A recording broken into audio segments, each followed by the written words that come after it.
नमः सिद्धेभ्यः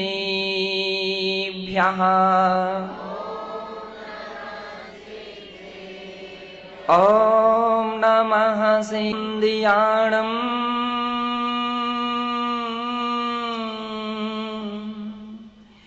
त्रिभुवनहिदे मधुरविशदेवाकाणम् अन्तातीदिगुणाणम्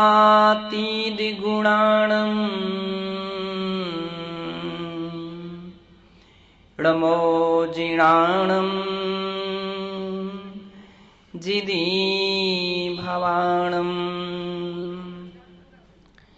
णमोजिणाणम् जिदीभवाणम्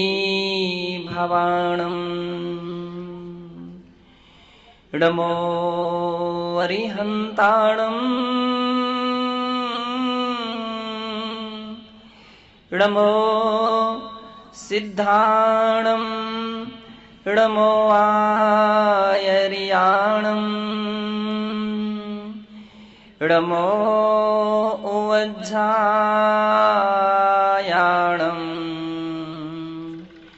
नमो नोयि सवसाहोणम्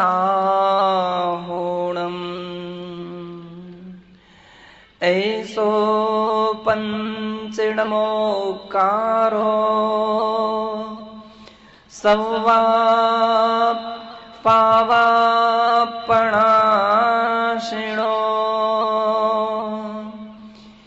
मंगलाणं च सवेसिं परिमं हवै मंगलम् परिमं होई मंगलम् गुरुवः पान्ति नो नित्यम् ज्ञानदर्शननायकः चारित्रार्णव गंभीरः मोक्षमार्गोपदेशिकः मोक्षमार्गोपदेशिकः मोक्षमार्गोपदेशिकः। जय बोलिए अनंतानंत सिद्ध परमेष्ठी भगवान की, देवाधिदेव श्री ऋषभनाथ भगवान की, विश्व वंदनीय श्री महावीर भगवान की, परम पूज्य वात्सल्य दिवाकर गुरुदेव आचार्य श्री विमल सागर जी मुनि महाराज की, परम पूज्य तपस्वी सम्राट गुरुदेव आचार्य श्री सन्मति सागर जी मुनि महाराज की, अहिंसा में विश्व धर्मी की महाराज की।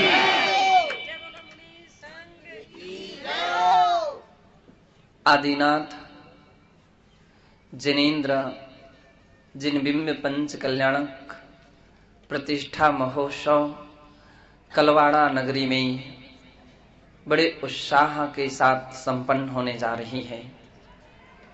बंधो, जैन शास्त्रों में श्रमण परंपरा में होनहार तीर्थंकरों के विषय में विशद उल्लेख है और जो हो चुके हैं उनके विषय में भी उल्लेख है। तीर्थंकरों की परंपरा आज की नहीं है, ये शाश्वत परंपरा मानी गई है। अनादि काल से परंपरा चलती आ रही है। प्रत्येक युग में 24 तीर्थंकर अपने अपने समय में हुए हैं और उन तीर्थंकरों ने धर्म प्रवर्तन का पथ दिखाया है, रास्ता दिखाया है। यूं कहा जाता है कि जिस समय आचार का विघात होने लगता है, सत्य सिद्धांत का विप्लव होने लगता है, अधर्म का साम्राज्य छाने लगता है और अन्याय अनीति का प्रादुर्भाव होने लगता है। उस समय तीर्थंकर जैसे महापुरुष जन्म लेते हैं। दूसरा उल्लेख यूं है कि जिस समय भोग भूमि का काल चलता है और प्रायः प्राणी जगत भोग और विभिन्न प्रकार के आराम की साधन सामग्रियों में जीवन व्यतीत करते हैं, उस वक्त धर्म का रास्ता दिखाने वाले महापुरुष तीर्थंकर पुरुष जन्म लेते हैं और तीर्थंकर पुरुष के जीवन की 5 विशेष महत्वपूर्ण महोत्सव होते हैं। उनके लिए ही पंच कल्याणक कहा जाता है। प्रत्येक महोत्सव कल्याणकारी होने के कारण से, प्रत्येक महोत्सव प्राणी जगत का हित करने वाले होने से उन्हें कल्याणक के नाम से कहा जाता है। और 5 कल्याणक होते हैं: गर्भ कल्याणक, जन्म कल्याणक, दीक्षा कल्याणक, ज्ञान कल्याणक और निर्वाण कल्याणक। इस कारण से वो 5 होने के कारण इसे पंच कल्याणक यह संज्ञा दी जाती है। चूंकि वर्तमान युग में एक कलिकाल चल रहा है, जैसे जैन शास्त्रों में पंचम काल, दुष्मा काल के नाम से पुकारा जाता है। इस काल में तीर्थंकर महापुरुष नहीं होते हैं। यही कारण है कि हम यहाँ उन प्राचीन तीर्थंकरों की एक प्रतिकृति के रूप में मूर्तियों की अंदर में सारे प्रतिष्ठा, प्राण प्रतिष्ठा करते हैं और उनके अंदर में विभिन्न प्रकार के मंत्र और अनुष्ठानों के द्वारा उन्हें संस्कारित करते हैं और जगत पूज्य उनको बना करके अपने आराध्य प्रभु के दर्शन, पूजा, आराधना करने के योग्य बना करके मंदिरों में उनके स्थापित करते हैं। और बंधो भव्य प्राणी उनके दर्शन भक्ति करके अपने जीवन का उद्धार कर लेते हैं। यूं तो यूं कहा जाए, ये तो एक स्थापना निक्षेप है जिसमें हम पाषाण धातु आदि के अंदर में भगवान की एक परिकल्पना करते हैं। सत्य तो ये है कि श्रद्धालु जगत जो हुआ करता है वह मूर्ति में भी मूर्तिमान को देखता है। महावीर भगवान की मूर्ति में भगवान महावीर स्वामी के लिए साक्षात देखने का प्रयत्न करता है, प्रयास करता है। बाहर से दिखे या ना दिखे, लेकिन श्रद्धा से और भक्ति से तो देख ही लेता है। श्रद्धा की आंख एक ऐसी उस आंख हुआ करती है कि जिसमें वह उन पाषाण की मूर्ति में भी भगवान के लिए निहारता है और साक्षात मान करके उनकी पूजा अर्चना करके अपनी आत्मा का कल्याण करता है, अपने जीवन का, मनुष्य जीवन को सार्थक और सफल बना लेता है। भगवान ऋषभदेव वर्तमान 24 के पहले तीर्थंकर हैं। यद्यपि उनसे भी पूर्ववर्ती और भी अनंत 24 हो चुकी हैं।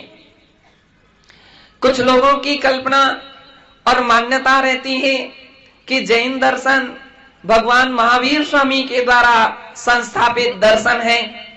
उनके लिए तो सबसे बड़ा उदाहरण यह है कि महावीर भगवान तो अंतिम 24 में तीर्थंकर थे। इनके पहले 23 तीर्थंकर और हो गए हैं। तो फिर लोग सोचते हैं कि पहले तीर्थंकर ऋषभदेव हुए और ऋषभ देव ने जैन दर्शन की संस्थापना की है, जैन धर्म की स्थापना की है। बंधो, सत्य ये है कि ऐसा भी नहीं है। ऋषभ देव के भी पहले और भी अनंत 24 हो चुकी हैं। इसलिए जब हम उन सारी पद्धतियों को अच्छी तरह से अवलोकन करते हैं, शास्त्रों में सम्यक प्रकार से उसके विषय में अन्वेषण करते हैं, अच्छी तरह से खोज करते हैं, तो ज्ञात होता है कि ये परंपरा का कोई आदि नहीं है, कोई प्रारंभ नहीं है, इसलिए ये अनादि है। चूंकि अनंत का तो अपने लिए भी पता नहीं कि कितने कितने हो गए हैं, कितनी तीर्थंकर हो गए हैं, लेकिन हाँ, इतना अपने लिए विशेष रूप से अपने लिए उनका परिचय प्राप्त होता है जो वर्तमान 24 है।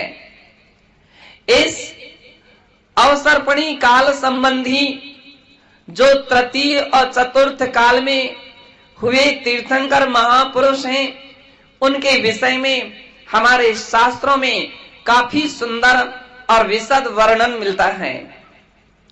भगवान ऋषभदेव उस 24 के पहले तीर्थंकर हुए हैं।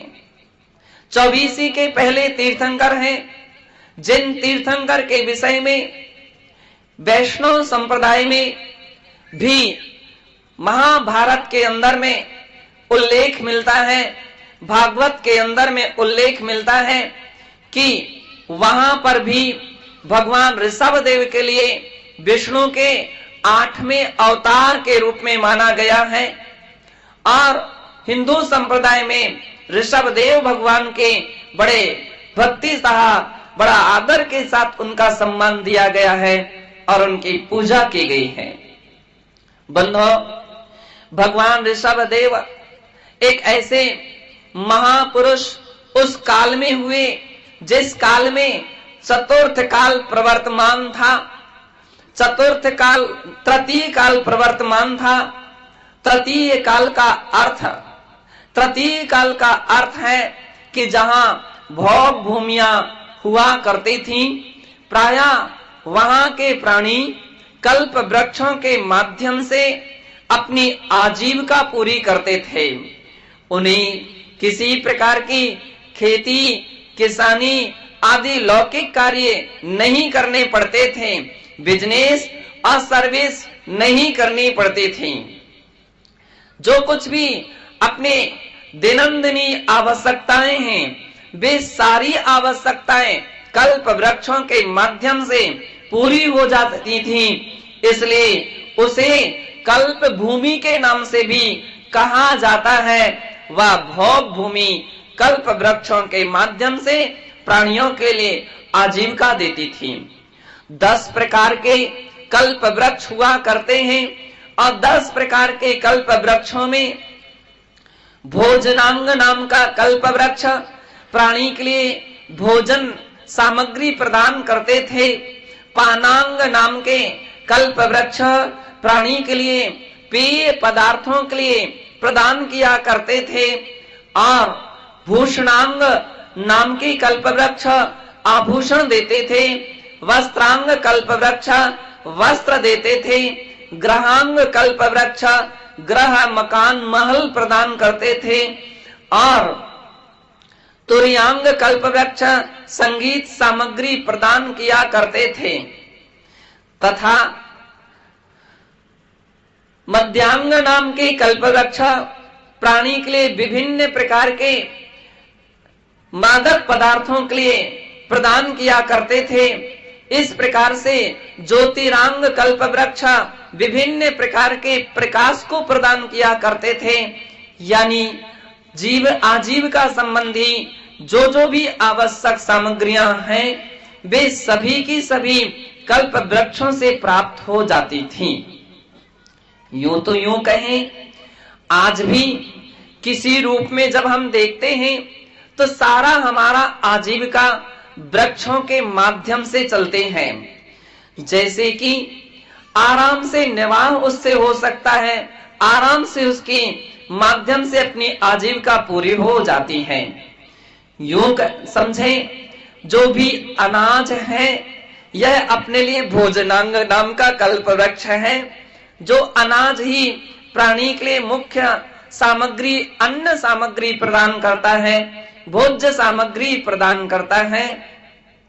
भूषणांग आज के जितनी भी लताएं, बेल इत्यादि फूल को उत्पन्न करने वाली सामग्रियां हैं, वे आभूषणों को प्रदान करती हैं। जंगलों में रहने वाले लोग आज भी उन फूलों के द्वारा आभूषण धारण करते हैं। बंधो, ग्रहांग नाम के वृक्ष का अर्थ है कि लकड़ी के मकान। ऐसा भी एक अपना बीच में युग निकल गया, समय निकल गया कि उस समय सारे मकान प्रायः व्यक्ति लकड़ी के रखते थे।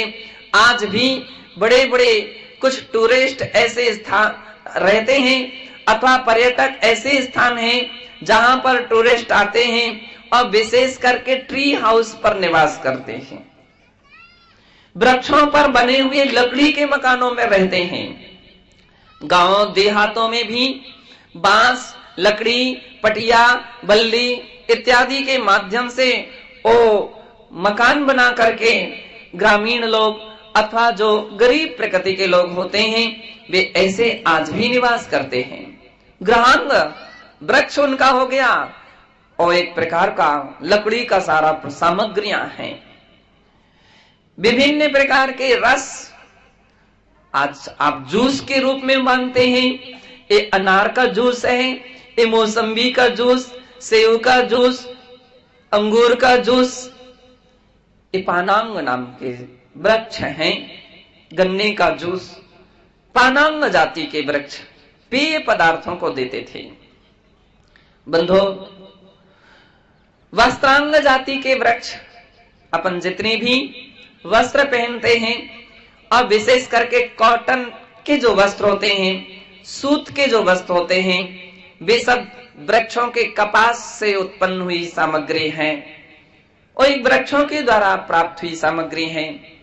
भाजनांग यानी बर्तन, पुराने समय में लकड़ी के भी बर्तन होते थे।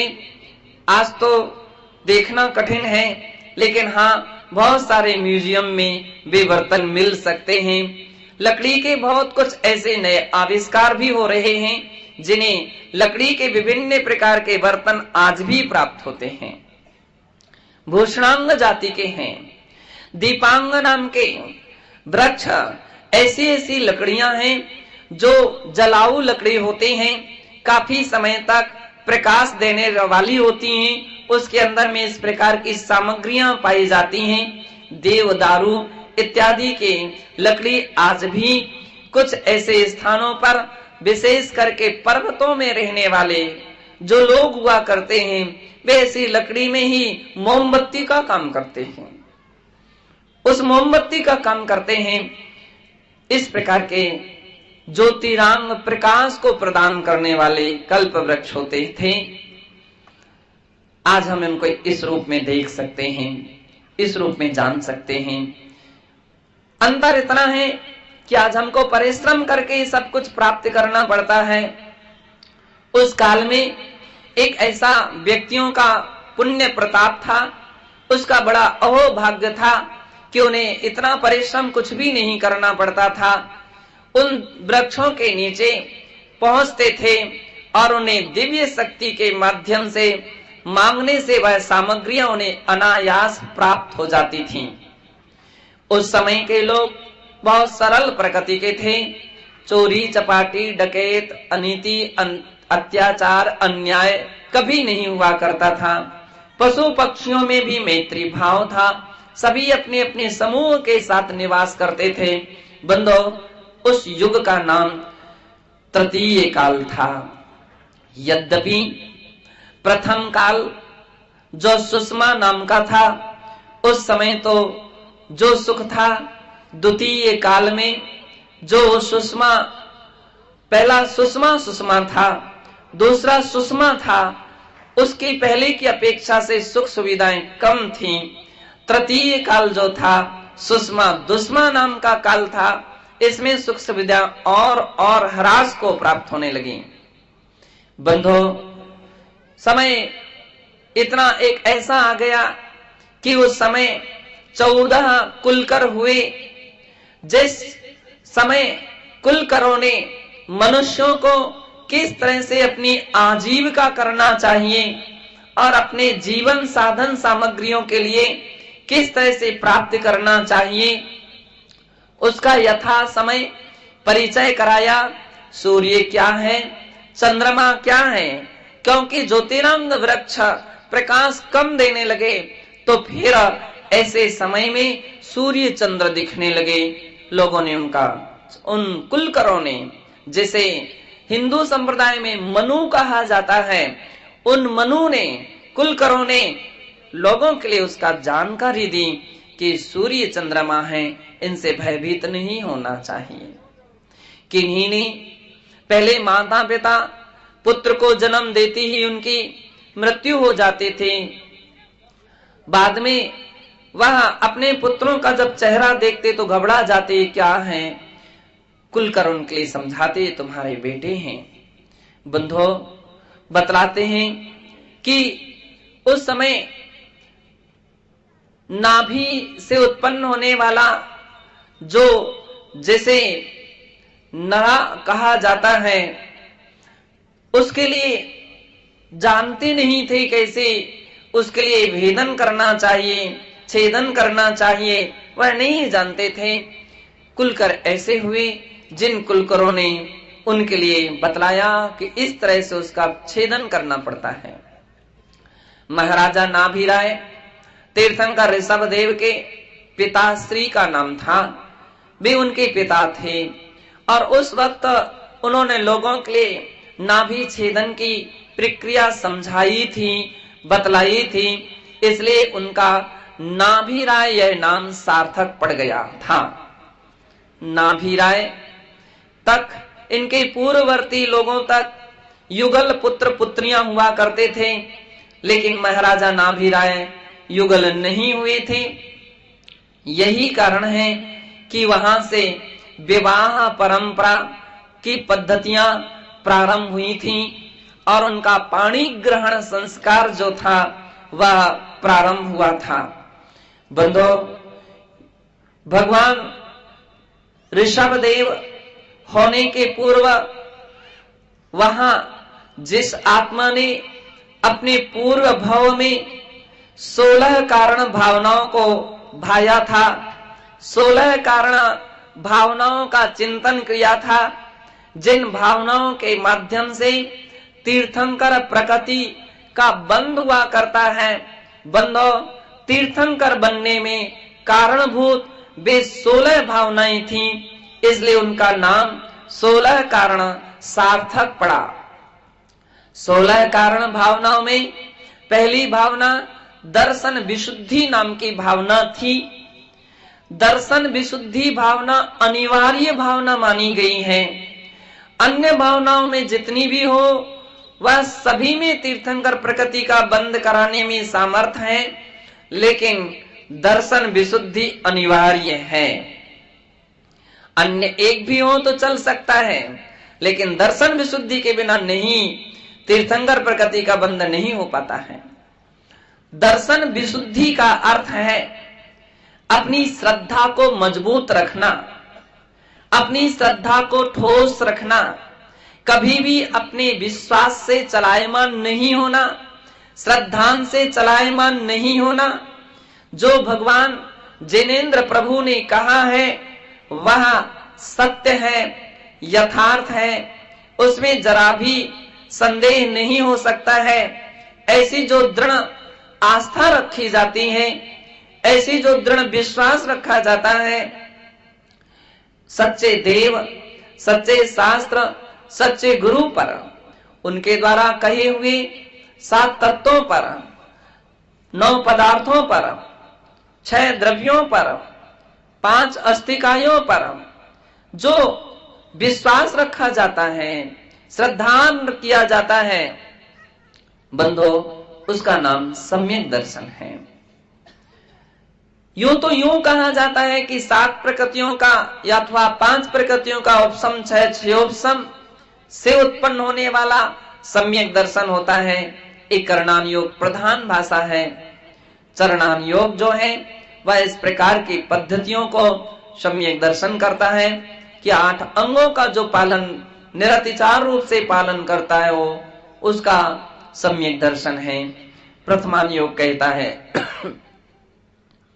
कि अपने देव शास्त्र गुरु पर श्रद्धा करना सम्यक दर्शन है। द्रव्यान योग कहता है आत्मा में जो रुचि उत्पन्न होना, आत्म कल्याण की पवित्र भावना होना, इसका नाम सम्यक दर्शन है। बात एक ही है, तरीके सभी के अलग अलग हैं। सम्यक दर्शन भगवान ने बतलाया है कि तुम पाप करोगे तो नरक जाओगे, दुखों को प्राप्त करोगे, अच्छा काम करोगे तुम्हें सुख मिलेगा, शांति मिलेगी, स्वर्ग मिलेगा, मोक्ष मिलेगा। ये बात कभी गलत नहीं हो सकती है। ये बिल्कुल सत्य होगी, सत्य ही है।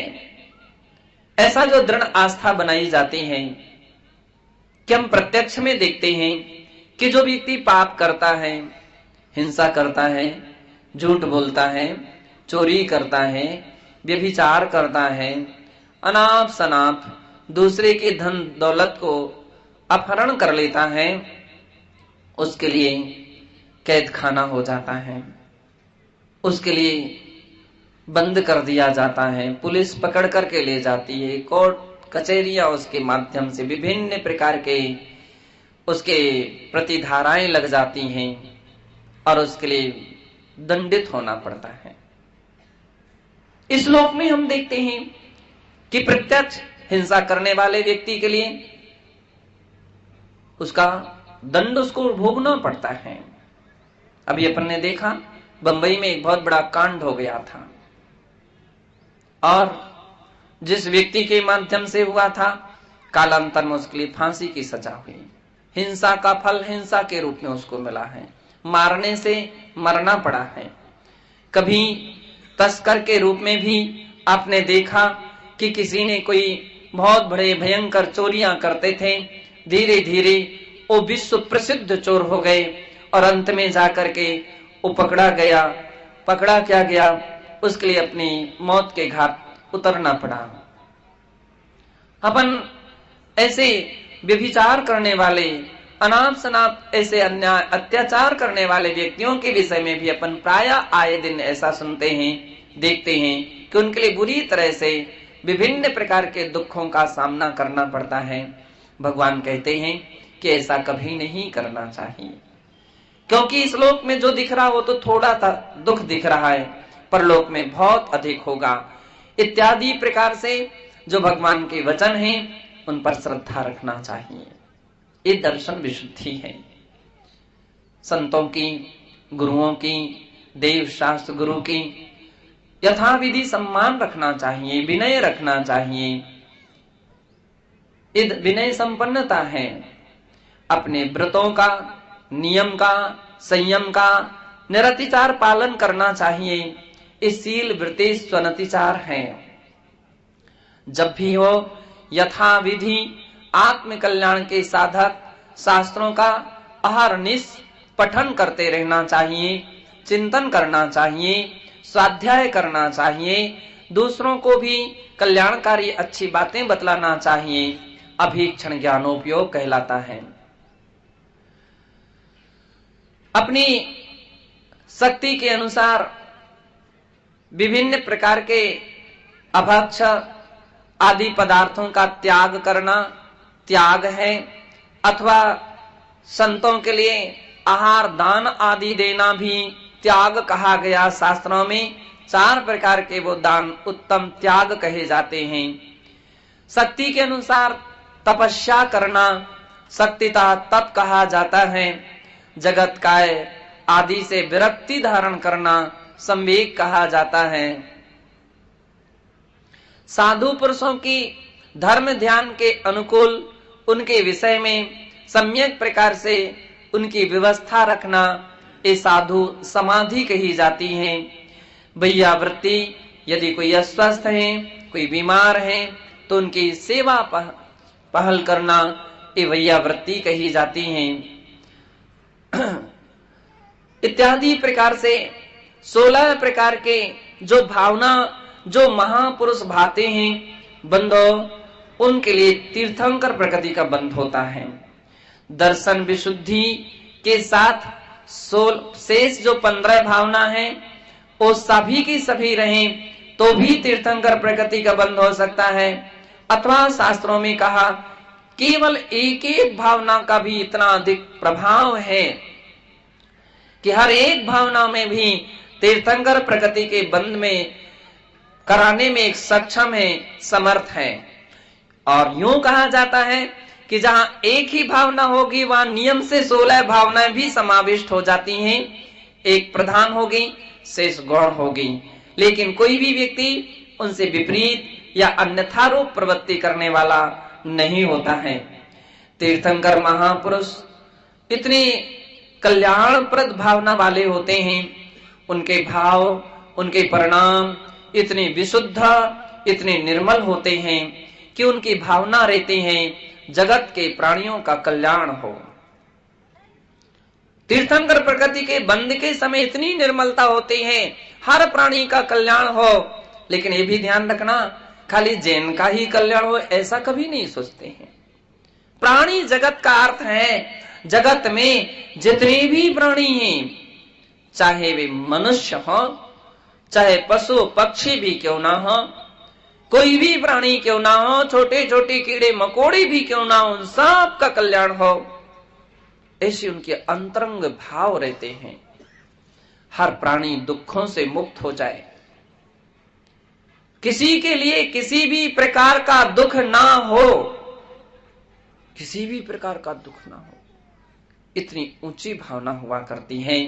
आज अपन लोग कैसी क्या भावना रखते हैं, कितनी छोटी भावना रखते हैं कि भोजन भी करते तो छिप करके कर लेते हैं, नाश्ता करते तो छिप करके कर लेते, कोई देख ना ले, नहीं तो वो भी मेरे भोजन में शामिल हो जाएगा, मेरा कुछ कम पड़ जाएगा, है ऐसा करते हैं।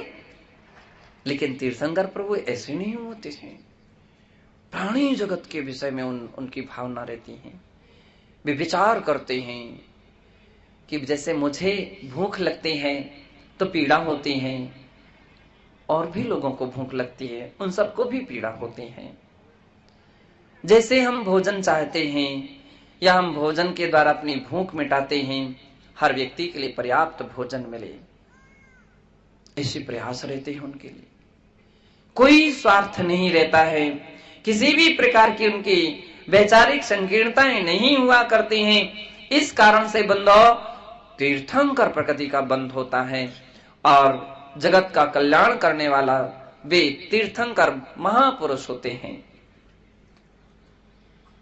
तीर्थंकर प्रकृति का बंधा केवली भगवान के और शुद्ध केवली के पाद मूल में उनका तीर्थंकर प्रकृति का बंध होता है। और जिसके लिए एक बार तीर्थंकर प्रकृति का बंध हो जाता है, वह जीव या तो उसी भव में अथवा तीसरे भव में ओ तीर्थंकर महापुरुष होते हैं। और तीर्थंकर होने के पहले ही एक तीर्थंकर प्रकृति का पुण्य प्रभाव उस नगर में, उस राजमहल में सहज ही छाने लगता है। कहते हैं कि महाराजा नाभिराय के द्वार, उनके महल में एक तीर्थंकर महापुरुष के गर्भ में आने के भी पहले 6 माह पहले से ही सौधर्म इंद्र के लिए अवधि ज्ञान से ज्ञात हो जाता है कि भगवान ऋषभ देव का मनुष्य भूमि में जन्म होने वाला है, और इसके पहले गर्भ में आने वाले हैं। उसके भी 6 माह पहले से अपने कुबेर के लिए आदेश देते हैं, जाओ, और वहां जाकर के, वह स्थान का नाम था अयोध्या। भगवान जितने भी तीर्थंकरों का जन्म हुआ है, उन महापुरुषों का अयोध्या नगरी में जन्म होता है। बंदो, वहां सौधर्मेंद्र की आज्ञा से कुबेर 6 माह पहले से पहुंचता है और वहां पहुंचने के उपरांत विभिन्न प्रकार के रत्नों की वर्षा करता है। और वे रत्न प्लास्टिक के नहीं होते हैं। यहाँ कुबेर बने हैं क्या ना? कोई कुबेर हैं? कहाँ है कुबेर? खड़े तो हो जाइए। आपके खजाना लाए हैं क्या? खजाना? वो जो कुबेर था, सौधर्मेंद्र कौन है? सौधर्मेंद्र। सौधर्मेंद्र आदेश देते हैं कि हे कुबेर, जाओ और अयोध्या नगरी में रत्नों की वर्षा करो, प्लास्टिक के और कांच के नहीं, असली रत्नों की वर्षा करो। और कुबेर जो है खुश हो जाता है, आनंद विभोर हो जाता है। वह सारे के सारे पिटारे लेकर के रत्नों के रवाना होता है। कहीं कमर से थैलियां बंधी हैं रत्नों की, कभी उसके आगे पीछे चारों तरफ से रत्नों की थैलियां लेकर के आता है। एक टाइम में कितने रत्न वर्षा हो गए? बतलाओ। 3.5 करोड़। एक दिन में 3.5 करोड़। कितने टाइम? 4 बार। बोले 4 बार बरसाएंगे। शास्त्रों में कहीं उल्लेख मिलता है कि 3 बार वर्षा की, कहीं उल्लेख मिलता है 4 बार वर्षा की। एक बार में 3.5 करोड़, तो 3 बार में 10.5 करोड़, और 4 बार में बरसेंगे तो कितने बरसेंगे? 14 करोड़ रत्नों की वर्षा। आप कितने बरसा सकते हैं? अब ये सोच लीजिए, एक दिन में 10.5 करोड़ रत्नों की वर्षा अथवा 14 करोड़ रत्नों की वर्षा, और ऐसी वर्षा अनवरत 15 माह तक चलती है। यदि हम उसकी गिनती गिने तो 15 मास में 4,725 करोड़, कितने? 4,725 करोड़ रत्नों की वर्षा कुबेर उस नगरी में करता है। पृथ्वी के लिए रत्न गर्भा बना देता है। आप जितनी गर्भ वर्षा कर सकते, हमारे टनाटन जी यहां पर आए हैं, वो अपने जादू के द्वारा ऐसे रत्न पता नहीं कहां से बरसते बरसते बरसते चले जाते हैं। जब वे घड़े भर भर करके खाली घड़े रखते हैं, उसमें पानी आता जाता, वो खाली करते जाते, फिर पानी आता जाता, फिर खाली करते, फिर आता जाता। कुबेर जितने रत्न बरसाता है, खजाना खाली नहीं होता। सौधर्मेंद्र जी, घबराना नहीं कि खजाना खाली हो जाएगा तो फिर हम क्या करेंगे, कल कैसे रहेंगे? नहीं नहीं, कभी मत घबराइए।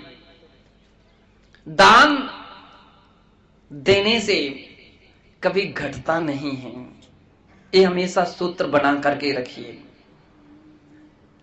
धर्म कार्य में लगाने से धन कभी घटता नहीं है, अपितु और बढ़ता बढ़ता चला जाता है, और बढ़ता जाता है।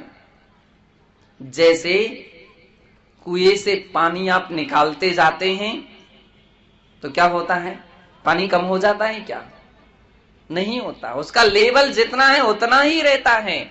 कुएं के पानी का लेवल तो उतना ही रहता है, लेकिन दान की विशेष महिमा है कि जितना देते हैं उससे भी कई गुना मात्रा में बढ़ जाता है। तुम 1 पैसा दोगे तो वो, भगवान भागचंद जी क्या कहावत है, तू 1 पैसा देगा वो 10 लाख। इसका मतलब ये हो गया कि बाजार का ब्याज बहुत कम है, बैंक का ब्याज बहुत कम है, सबसे अच्छा ब्याज तो मिलता है भगवान के द्वार पर। भगवान के द्वार पर बाजार में कितना मिलता है? बैंक का कितना? 5%, 6%, 7%, इतना ही है ना, इससे ज्यादा तो नहीं होता। कदाचित आप गांव में ब्याज चलता होगा तो गांव में कितने %?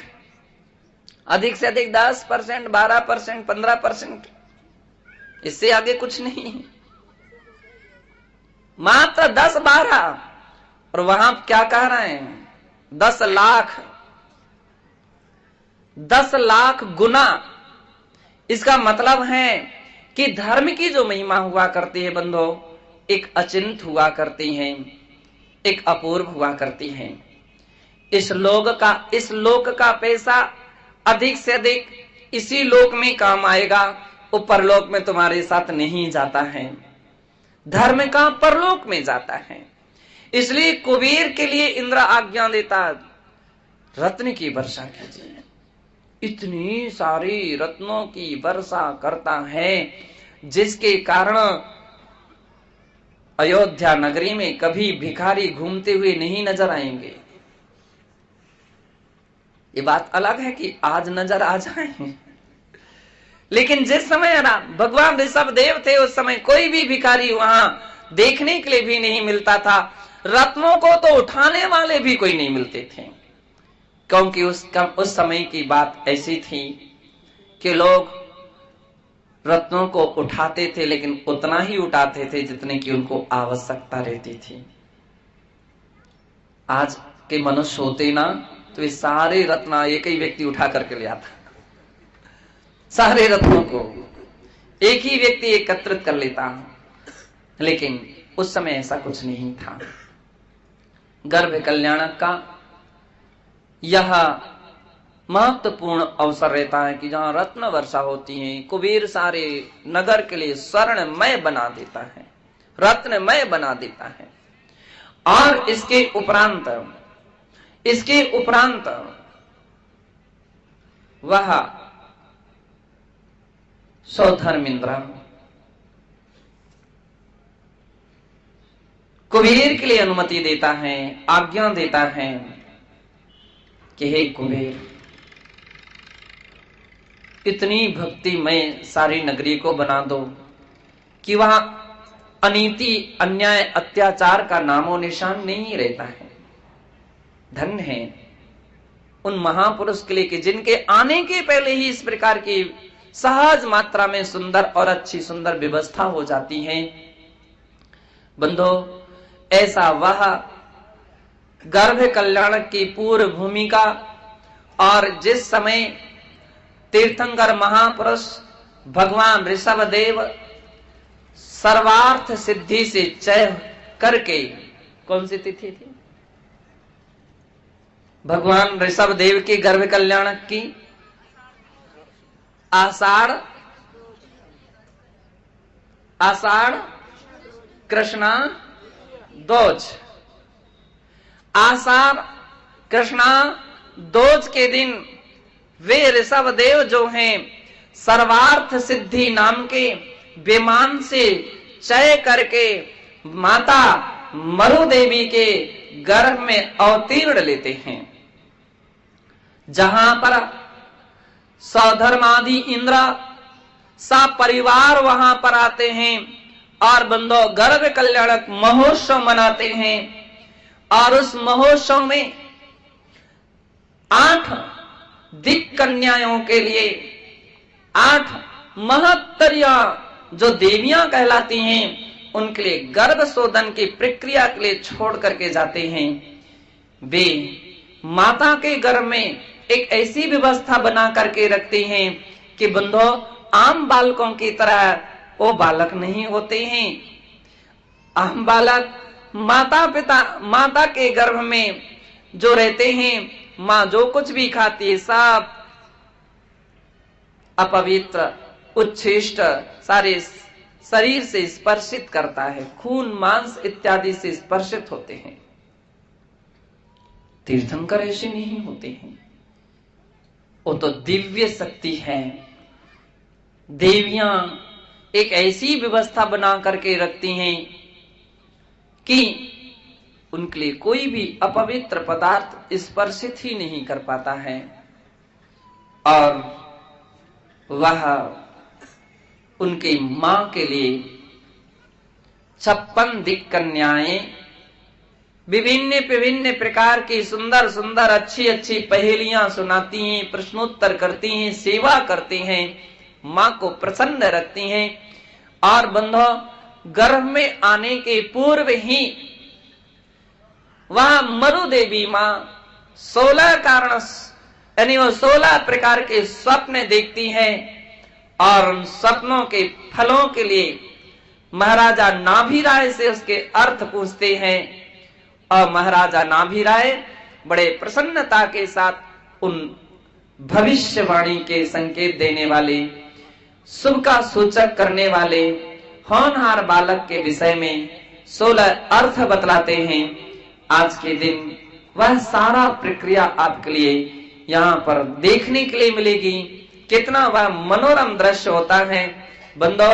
ऐसा वह गर्भ कल्याणक का आज का पहला दिन है, जिस पवित्र दिन के लिए देखने के लिए स्वर्ग के देवता भी तरसते हैं।